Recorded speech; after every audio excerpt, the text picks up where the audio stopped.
I think they've talked about certain issues that needs to be looked into with other stakeholders. I think the police force about about issues of demonstrations. And for me, I think the issue of peaceful demonstration is something that is constitutional, like they've stated, and citizens should not be tortured. They should not be. It shouldn't be interfered with by the police forces. Yeah. It's their right, and I think whatever we've been seeing on social media, if at all they are true, then I think it's something that needs to stop. Yes. Felix, being a biblical scholar, how do you think the clergy has carried itself or conducted itself during this particular time? I think over the past few months, Kenyan clergy has come up in a good way.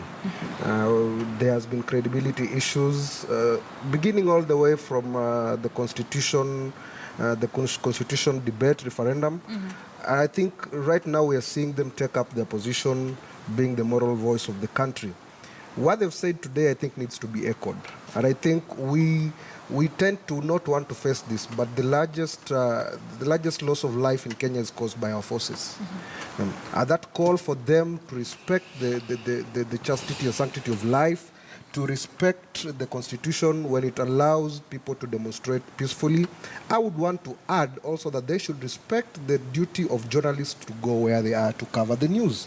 What I've seen so far are the aftermath, burning or darkened buildings. I'm wondering, why weren't the newsmen aware of what was going on to cover live events to tell us, okay, this is what is going on? I think that speaks to something that we probably don't know. When the only reports we have are coming after the event or from official force reports, then you have to ask, are we really getting the whole picture? And so we need, as Kenyans, to really know that we have a constitution in place. We cannot ask one side to obey the constitution and to express their grievances constitutionally, yet we are not asking the other side also to behave constitutionally. That cannot happen. That is what breeds the distrust that we have. And I think the clergy has done well to come out and speak on that. Yes. Prof? I think this is the time when the role of clergy is highly needed more than any other time. And we know the religious leaders, they are non-partisan. Their role is unification of the country. And I must applaud the religious leaders today who have spoken, asking Kenyans to respect one another. For example, the Catholic bishops who talked in the morning, and now we in this group, I would encourage more of our religious leaders.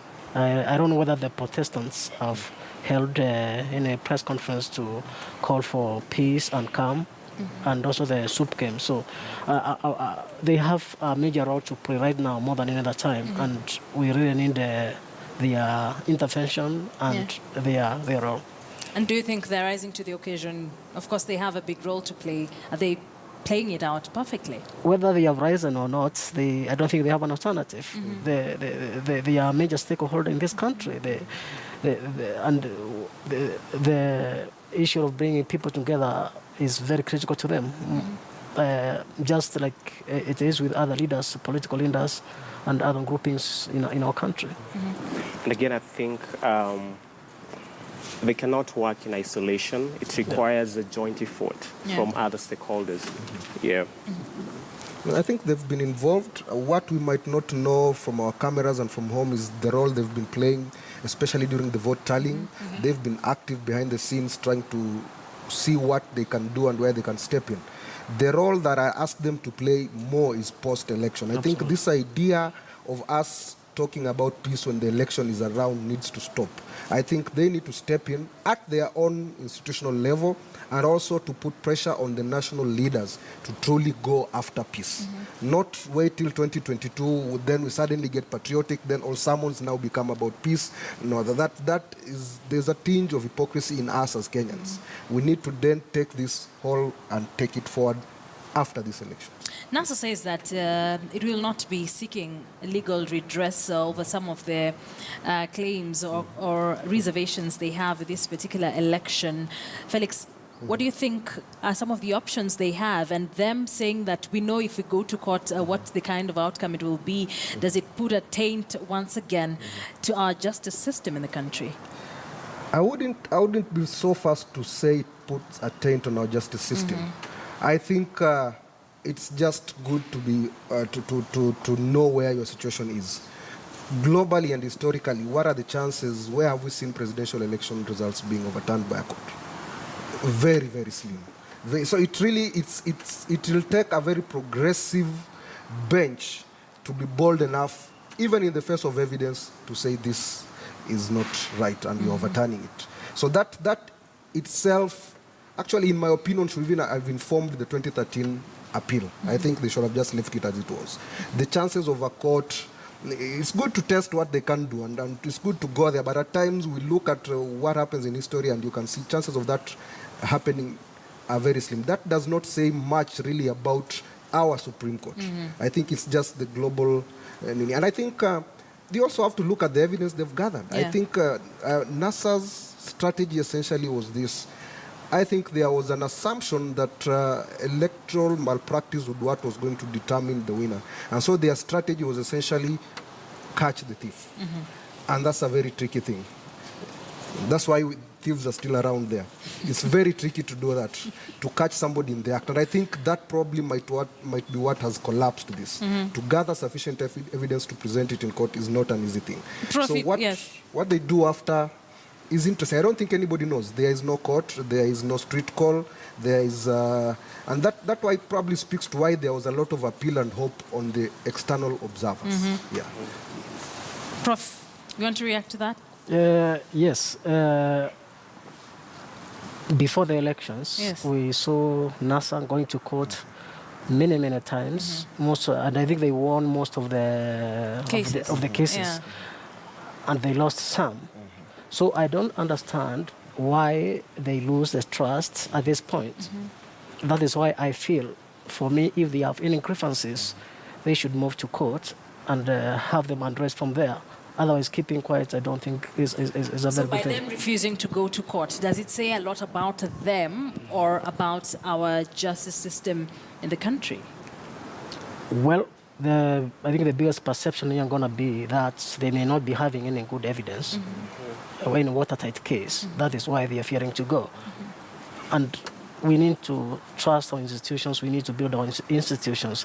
So I will encourage them to go if they have the evidence, such that even this is seen by other Kenyans, that they went to court, they tried, and that is how we can develop this country, but we cannot sit back. But if they don't have evidence, then it ends there. Yes. Yeah, I think the NASA team back in 2013, they felt disappointed by the court verdict. But you heard what the senior counsel, Orengo, said yesterday, that they are not going to resort to resolving any disputes arising from this in the court system.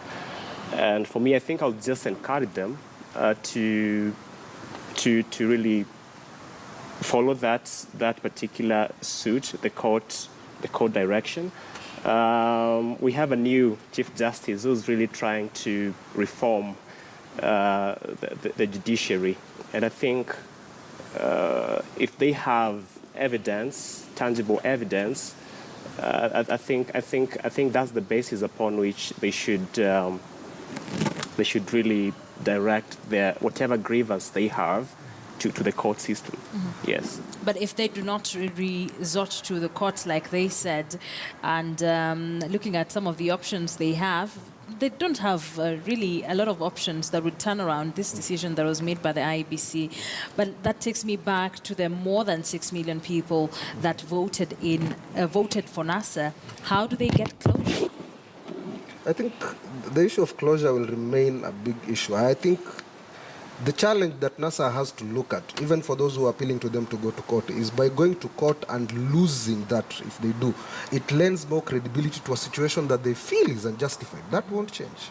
You see, so why then go? You see, that challenge is there, and that's why I began by saying I don't think this is really a commentary on our judicial system.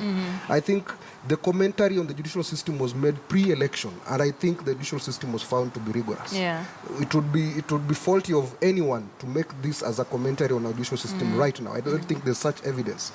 And the reality is, and I think we also need to look at that, the chances of a presidential election result being overturned, even in the face of, where is it globally? I think those are also realities that they are also considering. Yeah. And so we do not know what they're thinking. Essentially, this is where they are outside the box. All the options anybody can imagine, at least we can imagine, are exhausted. So what they are going to do will be a very novel thing for what will happen. Yeah. So let's wait and see what they do.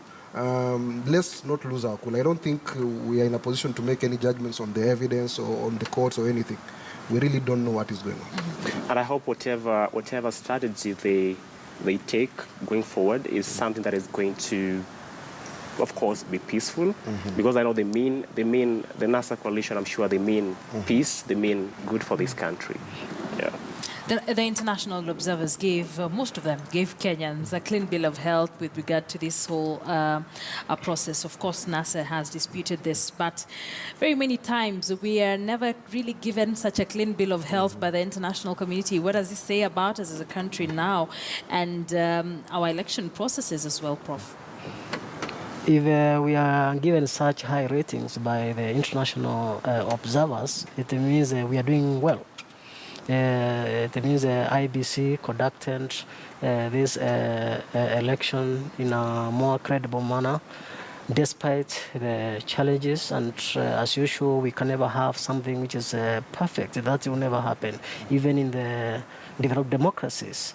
So I think to me it is a step forward in our institution, like IABC, which we know, we can say, from 2013 to 2017, we can say there is a huge improvement in how they handled the election. What we need is to support our institutions so that they can continue to execute their mandates to the satisfactions of all Kenyans. Felix, do you think this is a rubber stamp that our electoral processes are top-notch now? No. I think we need to understand the language and the environment within the international observers operate. These are diplomats. They will not come out very bluntly and probably will phrase whatever it is they feel to say in a language that takes some dissecting before you can understand what they're saying. First of all, almost to a man, they've declared their reports interim. It's not final. Yeah. Second, they have been very categorical on what they think has been handled clearly. That much is clear. So let's not just jump and say, yeah, okay. They have been very categorical in saying X, Y, Z is okay, and this is what we feel. Now, the challenge we face is that when the final report comes out, most of us have lost interest on what they have to say later. And that is where we lose the benefit of having such international observers in our country. 2013, I challenge anyone to really bring out what the international observers said after the election. People don't know. And that is where really lessons have to be learned. That report is what should have helped us to move forward as a country, to look at our systems. But I think that has not yet been done. So I think there was a disappointment on NASA, on supporters of NASA, because they felt the international observers should have been more exhaustive and come out and taken positions, which I think they were not ready to take at that time. And that will come later. But also speaks to something like I alluded earlier. The fact that people really are hoping for salvation from somewhere else. Let me use a theological term. We are looking at ourselves and we feel there is incapacity to do this. The rumor that people had, perhaps we should have a UN-led election, that is what it speaks to. We really do not have trust. And the hope is not just an issue of international observers lending credibility. The hope was that they would do something tangible. And that is what remains unmet. So let's not be too quick to say they have given us a stamp. No, let's wait for the final reports and dissect it and see if we can learn something. But like you say, well, by the time the final reports are coming in, Kenyans will be very much uninterested in this we'll have accepted and moved on until the next time to accept and move on until it's a vicious cycle. Yeah, it's a cycle. We need to sit down and learn from ourselves. I think, look at the Kroll report. It's been rubbished in the last several elections. Nobody wants to speak about it. We want to say peace, but nobody wants to speak about the lessons of history. And I think if you do not learn from yourself, you will repeat it. This is just basic common sense, and that's where we are. We are not learning. So do you agree? Kind of. But again, I wanted to look at it from a different perspective, comparing the international observers and the local observers. You've seen there is a variation in terms of issues that are raised. Internal observers, you've had bodies like the Kenya Human Rights Commission really objecting results and raising some concerns about the whole voting process. And so it boils down to, I don't know whether the tools, the observation tools that are being used by the international bodies were different from those that are being used by the local observers. So I really don't understand why we have that kind. Maybe Prof can. Well, from a partisan point of view, I want to say the word never, but I don't think I can trust internal observers because somehow we are all partisan. Is it the media? Is it even the religious organizations? We know they are partisan. Yeah. So I'll give more credence to external observers more than internal, because internal observers, they have also some vested interests, whichever the government comes to power. But do you think some of the issues they raise, the internal observers, like the Kenya National Human Rights, like ELOG, we've just had them, do you think some of the things they have raised are valid? Or an argument would also come that internal observers understand this country better than international observers? That's true, and I think there's a general consensus among many players, including the external and internal, that there are issues which need to be addressed for future elections. We need to strengthen, for example, IBC and all the issues which have been raised. How can we cure that? How can we overcome that? That is a challenge which we need to think about. And the other thing, if you look at the ELOG results, for example, I just read the story when we were here, you can see the tallying is in increment with what IBC gave.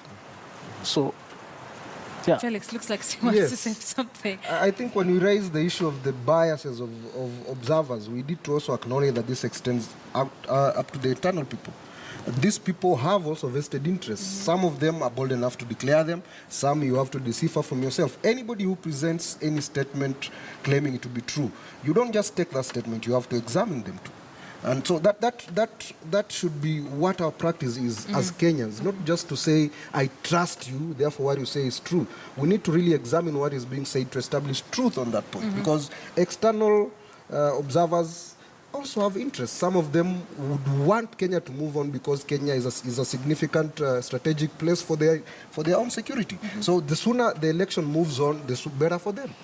Some would want this peace because they have business interests in Kenya. So to me, every external observer, every human being carries with them baggage. I think that's something that also came up when NASA was giving their final address in Bomas after staging that walkout from the meeting, saying that even the international communities need to assess and scrutinize the people they send into the country. Do they have interest? And for instance, they picked out the head of the observer mission from the AU, John Dramani Mahama, whom they said has a relationship with the current president. I think as a Bible scholar, I always found it interesting that when Jesus was before Pilate, the debate was on what is truth. And it's a very elusive thing, that concept of truth. We acknowledge that during war, it's the first victim. It just goes, and I'd say even in politics, it's the first victim, it goes. And so for us to then be very blasé in how we take in statements from anyone, in a political context, is a bit negligent on our part. And so anybody who says anything, really, we need to examine to find the truth. That should be our where we invest a lot of effort, because it's elusive, but it's where we find freedom. Yes. Yeah, I think moving forward, the best thing is to strike a balance of all the recommendations, all the reports which are coming from internal and external, and get the best out of it so that you can improve in the future. That is how I would like to look at it. Yes. We leave out which we think is bias, is not good enough to help us. We incorporate the things which we think are good for us. So did the international observer groups do good for us this time round? in this particular election? I'll start with you, Steve. I think looking from, judging from their observation overally, they are concerned more about the stability of the country, and they didn't. They didn't look into. They're concerned more with the stability than. Yes, and I think, of course, they said that theirs was just to observe.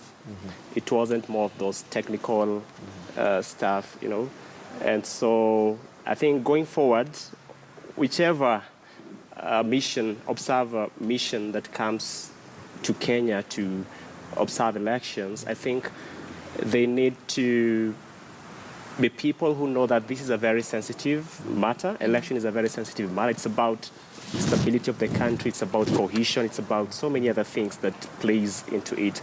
And so, yeah, I think that needs to be taken into account going forward as a learned lesson going forward. Yeah. All right, let's take a look at another story before we get into the conversation. In Kiambu County, one man has made history after being elected the first Luo member of the Kiambu County Assembly.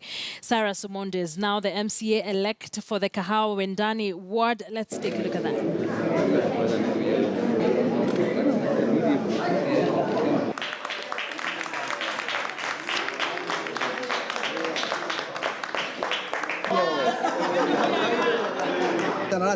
Mikono juu.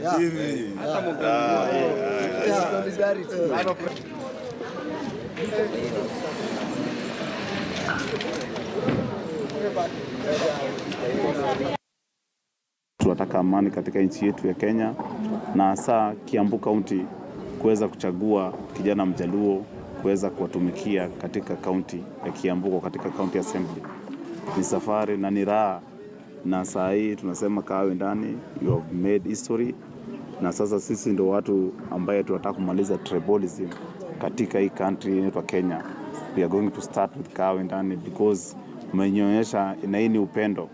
Na mimi nasema kama kiongozi wenyu sitabagua mtu yoyote because umenionyesha kwa upendo kunichagua bila kunibagua. Mimi sipigi kelele. Hata eneo langu nimeona 9,000 votes zimeenda kwa Raila na hamukusikia mimi nikipiga kelele. Hii ni uchaguzi ya haki na ukweli. Kama tungekuwa tumefukuza watu na mimi najua hao watu wake ndio walimpatia hiyo kura. Kwani alipewa na nani? Hata kuna MC. Vile vile eneo langu hivi hapa Wendani, yule mtu tuliweka kwa Jubilee ni mtu kutoka kwake, ni mtoto wake wa kutoka Siaya.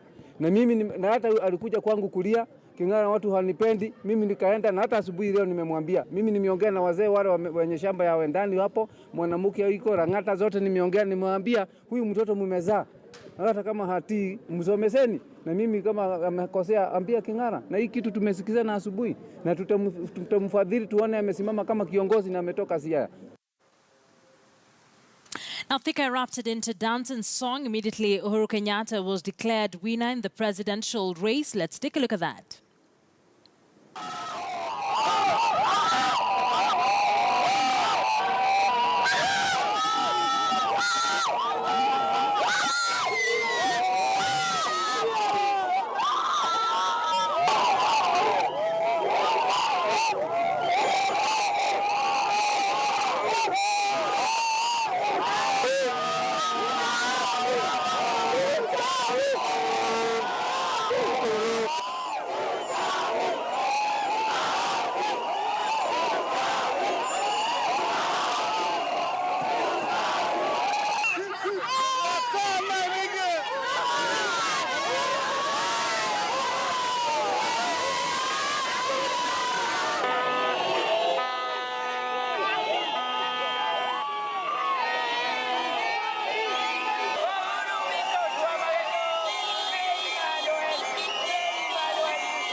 And we are happy for the president, Benjamin Shinda, and we want him to continue and doing the best for the people of Kenya. And the deputy president waendelee kufanya kazi na wakumbuke vijana hawana kazi. Asante. Rais, tungekuomba ya kwamba asante sana kwa kutujumulisha kama wananchi. Asante sana. Nimeona kura yangu ijaanza kupotea hata kama nilipoti na mguu.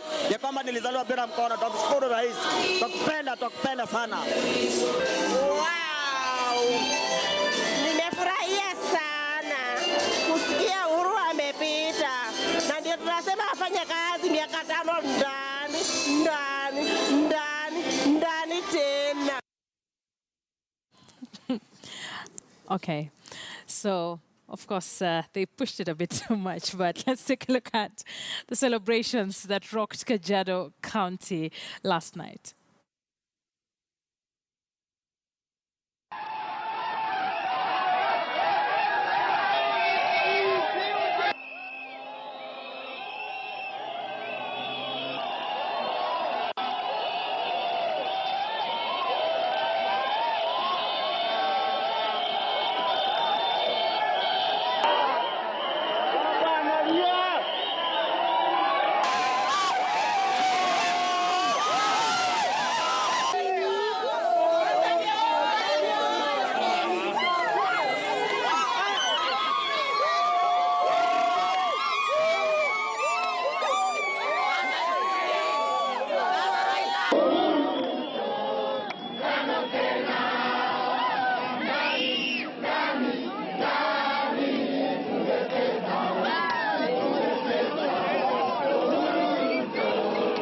Ninataka kushukuru kwa amani iliye katika Kenya.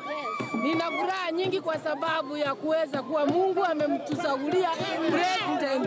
Pasipo kung'ang'ana, tuliamka asubuhi kila mmoja kwa kupenda kwake, na sasa sisi tuko na amani. Leo tunafurahia ushindi wa President Uhuru Kenyatta kwa sababu tulitaka huo utawala wake, kama Mungu angesaidia uendelee, na tumekuwa tukiuombea kwa muda mrefu, na tunafurahia vile tumujumuika hapa na watu wa pikipiki na raia wengine kama jinsi unavyowaona wakisherehekea. Confusion reigned this morning when Kitui Governor-elect Charity Ngilu walked into the county tallying centre to collect her certificate, only to find it closed and the IEBC officials absent. Ngilu drove into the tallying centre at Kitui's Multi-Purpose Training Institute to find the county returning officer Gogo Nguma having left. Enraged, Ngilu wondered why Nguma had broken his promise to issue her the election certificate at 8 a.m. but otherwise and closed business at 4:30 a.m. and left the tallying centre without notifying her. Let's just listen into that clip. What is this? One count. Not giving me my certificate. Has he been compromised? When he comes, you can tell him to bring it. If he wants to bring it, he can bring it. If he doesn't want to bring it, atapelekea yule anataka kupelekea. Naenda kusaka. Cannot be chasing after certificate. Certificate campaign. I campaigned for my certificate. I got it, and somebody is playing monkey business with it.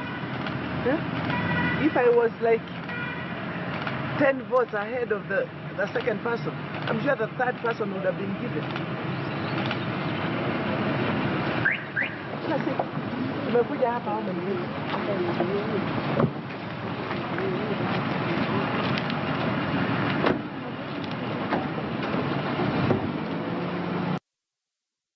And in Makueni, Professor Kivutha Kibwana has won a second term in office and promised to complete the projects that were still pending.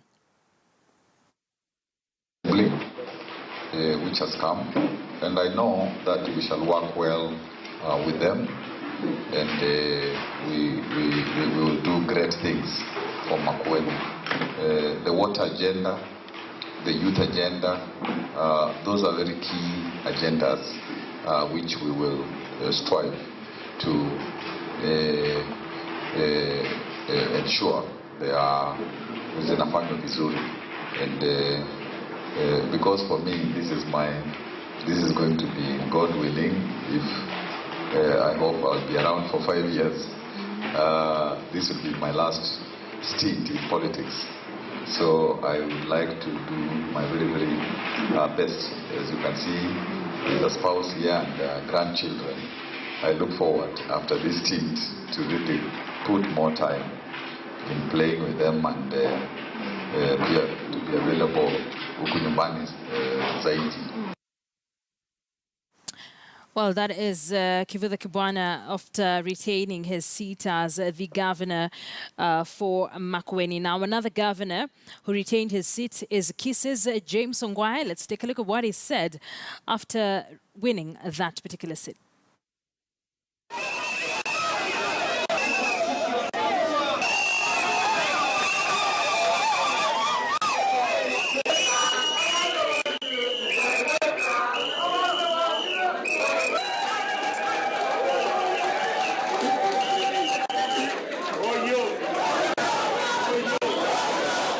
$183,375.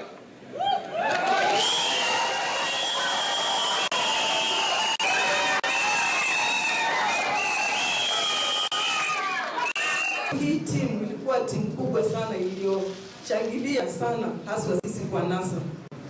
Na sitamaliza bila kusema ningependa kuomba IBC haswa sana ione kabisa ile malalamishi imetolewa na kiongozi wetu Mheshimiwa Raila Amolo Odinga haki yake, kwa sababu sisi kama watoto wa NASA tunataka haki yetu ipatiwe. We are going to work as a team with my deputy Mangi, with my senator now from Nairobi, Professor Sam Ongeri, and the county MP. We are going to work to ensure that we change this county and we develop it in the manner that the Kisii people want. We shall not shy away from being pointed out where we are going wrong, because that's the essence of democracy. Equally, we shall not shy out in pointing out where the ills are. For instance, our own national anthem. When we talk of democracy, you talk of justice and peace. Our shield is justice of this country. And therefore, if issues have been raised with the IBC on issues of integrity and issues of the Form 34A, I think the best way out is to be able to go into it and get us the final solution. Because at the end of it all, we want Kenyans who are peaceful and who have been given their right to perform in the manner in which they must perform. All right, those are just some of the big wins and reactions we got after they received their certificates. Before we wrap it up, let's just take a round of closing comments from my panelists. Someone asked a very important question here on Twitter. Duncan Warohio is asking, what would your panelists advise NASA as a way forward for now? Steve? I think, like I said, let's wait and see, but I'm hoping that the NASA flag bearer, the Right Honorable Raila Odinga, like I said, I'm sure he means good for this country. And whatever next steps is going to take, are steps that are going to lead this country into more cohesion than division. Prof? If they have grievances, they have all the rights to move to the court. If they don't have, I would like them to accept and appeal to all Kenyans to work together for the harmony and development of this country. Felix, I will let you have the last word. Well, it's humbling to be asked to advise the former Prime Minister. I know, right? But I think where they have ventured is a place we've never been before. They have not called for mass action. They have not they have not outrightly given us what the direction is. My hope is that whatever they say, groundbreaking as it might be for the good of the country. I think that is all I know, because we really do not know what they are thinking of doing and what options they have in that outside-the-box thinking. My only prayer and hope is that whatever they do contributes to their role as patriots of this country. Okay. Yes. We understand that the principals might be making an address at about 4 p.m. or thereafter, any minute now. So we will be seeing whether they will take into account what you have advised as my panelists. Thank you very much, gentlemen, for joining us, even as we assess the aftermath of this particular election. Steve Ogutu is a youth leader and a political commentator. Felix Sumba is a biblical scholar, as well as Professor Kioko Ireri is a political communication expert. Gentlemen, thank you very much for your time. We end our 3-hour broadcast at this point. My colleague Zubeida Kome takes over the reins with the Swahili broadcast as we continue to bring you news from across the country. What are Kenyans saying after the election? What is happening down at the county levels? And as I mentioned, NASA principals might be making an address, so we are keeping our eyes and ears on the ground for you, even as we expect that particular address. I wrap it up on that note. Many thanks for joining us. My name is Akisa Wandera. Do keep it KTN News and enjoy the rest of your weekend.